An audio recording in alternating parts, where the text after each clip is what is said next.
வணக்கம் மக்களே, இன்னைக்கு நம்ம பார்க்க போகிற படம் பார்த்தீங்கன்னா ஒரு சர்வைவல் மற்றும் ஒரு சைக்காலஜிக்கல் கலந்த ஒரு த்ரில்லர் படம் தாங்க.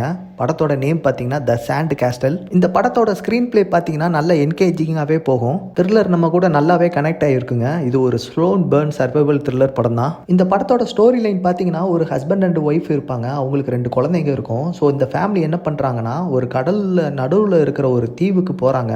போன பிறகு பார்த்தீங்கன்னா அந்த தீவில் மாட்டிக்கிறாங்க. ஸோ அங்கேருந்து அவங்க வெளியே வந்து தப்பிச்சாங்களா இல்லையாங்கிறதாங்க இந்த படத்தோட கிளைமேக்ஸ். இந்த படத்தோட திரைக்கதையை பார்த்தீங்கன்னா ஒரு சைக்காலஜிக்கல் த்ரில்லரா ட்ரை பண்ணியிருக்காங்க. டீசென்ட் டு குட் வாட்ச்னே சொல்லலாம். இப்போ இந்த படம் நெட்ஃபிளிக்ஸ்ல ஸ்ட்ரீம் ஆகுதுங்க. தமிழ் டப்ல கிடையாது, இங்கிலீஷ்ல மட்டும்தான் இருக்கு. படத்தோட டியூரேஷன் பார்த்தீங்கன்னா ஒரு 1 hour 35 minutes ஓடக்கூடிய படங்க. நீங்களும் இந்த படத்தை பார்த்துட்டு உங்களோட கருத்தை நம்ம கமெண்ட் செக்ஷன்ல சொல்லுங்க. மீண்டும் அடுத்த வீடியோவில் சந்திக்கிறேன். நன்றி, வணக்கம்.